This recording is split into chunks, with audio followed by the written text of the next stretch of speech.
الرحمن الرحیم. جماعت ہشتم کی طالبات السلام علیکم. طالبات، ہم لوگوں نے اپنی اردو کی کتاب کی 2 نظمیں پڑھ چکے ہیں. پہلی نظم ہماری ہم تھی، دوسری نظم ہماری نعت تھی.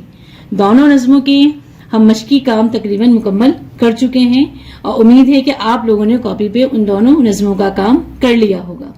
اب ہم اسباق کی طرف آتے ہیں. اسباق میں ہمارا پاس پہلا سبق ہے حق کا متلاشی. جب ہمارے نبی اللہ تعالیٰ کی توحید کا پیغام ساری دنیا کو پہنچا رہے تھے، اس میں کچھ لوگ ایسے بھی تھے جو خود حق کی تلاش میں ادھر سے ادھر پھر رہے تھے.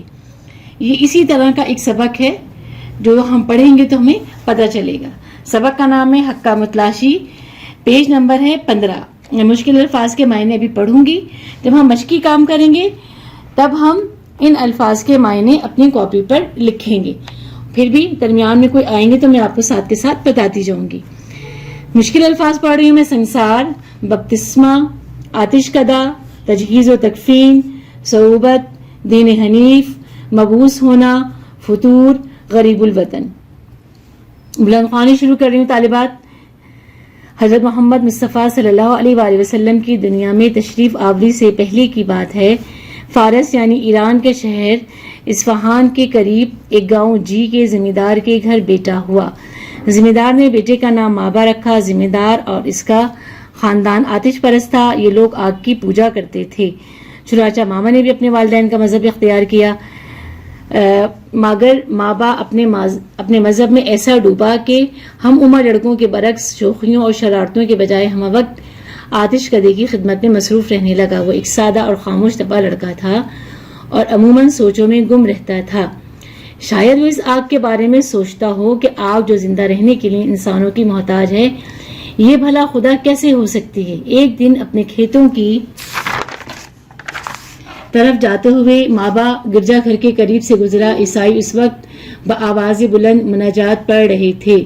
مابا ان کی آواز سن کر گرجا گھر کے اندر چلا گیا. عیسائیوں کی عبادت کا طریقہ دیکھ کر وہ بہت متاثر ہوا. اسے آتش پرستی سے بیزاری ہونے لگی. عیسائی عبادت سے فارغ ہوئے تو مابا ان کے مذہبی رہنما کے پاس گیا اور آتش پرستی ترک کر کے عیسائیت اختیار کرنے کی خواہش ظاہر کی. راہب بہت خوش ہوا. اس نے اسی وقت اس نوخیز لڑکے کو بپتسمہ دے کر دین مسیحی میں داخل کر لیا. مابا کے دل میں جستجو حق کی تڑپ تھی. اس نے راہب سے دریافت کیا کہ دین عیسوی کا مرکز کہاں ہے. راہب نے بتایا ملک شام میں. مابا نے دل میں ملک شام جانے کی ٹھان لی، لیکن مابا کے باپ کو بیٹے کی گمراہی کی جب خبر ہو گئی، اس نے اپنے لخت جگر کے پاؤں میں بیڑیاں یعنی زنجیریں ڈال کر گھر میں قید کر دیا. مگر حق کے متلاشی کے لیے بیڑیاں کیا حیثیت رکھتی ہیں. بقول علامہ اقبال، جو ہو ذوقی یکی پیدا تو کٹ جاتی ہیں زنجیریں. مابا کسی طرح آزاد ہو کر شام جانے والے قافلے کے ہمراہ آخرکار شام پہنچ ہی گیا. اور شام پہنچ کر اس نے ایسے مذہبی رہنما کا پتہ پوچھا جو اسے دین مسیح کی تعلیمات سے سرفراز فرما سکے. اس طرح وہ اسقف کے پاس پہنچا، لیکن جلد ہی مابا کو مایوسی کا سامنا کرنا پڑا، کیونکہ اسقف مذہبی رہنما کے پردے میں چھپا ہوا ایک بدکار، عیاش اور مادہ پرست شخص نکلا. اسقف سے مراد یعنی کہ عبادت کرنے والے بڑے کو اس وقت اسقف کہا جاتا تھا. مابا اس کی بدکاریاں دیکھ دیکھ کر کڑھتا تھا مگر کچھ نہیں کر سکتا تھا. آخر ایک دن اسقف کو فرشتہ اجل نے آدھا بوجھا.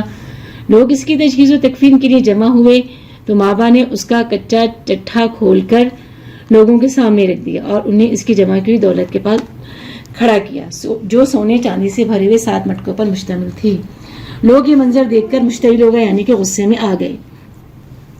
انہوں نے اسقف کی لاش کو دار پر لٹکا کر سنسار کر دیا یعنی کہ پھانسی پہ لٹکا دیا اور ایک زاہد عابد پادری کو اس کا جانشین مقرر کر دیا.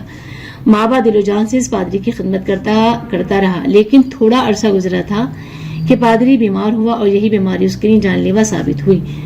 دم نزا یعنی آخری وقت، مرتے وقت کو بولتے ہیں دم نزا. اس نے مابا کو مزید تعلیم کے لیے موصل چلے جانے کی وصیت کی. مابا کچھ عرصہ موصل میں دین مسیح کے سچے عاشق سے استفادہ کرتا رہا یعنی ان سے فائدہ حاصل کرتا رہا یا سیکھتا رہا. مگر اللہ کی قدرت دیکھے کہ اسے بھی بہت جلد سفر آخرت پر روانہ ہونا پڑا.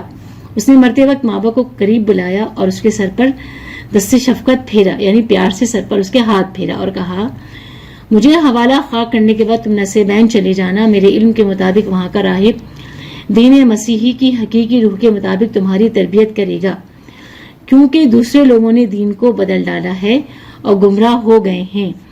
مابا کچھ عرصے بعد نصیبین کے راہب سے تعلیم حاصل کرنے کے لیے اموریہ پہنچا اور اپنے آپ کو وہاں کے اسقف کی خدمت کے لیے وقف کر دیا. یہ ایک نہایت پاک باز اور پرہیزگار شخص تھا. اللہ تعالیٰ نے اسے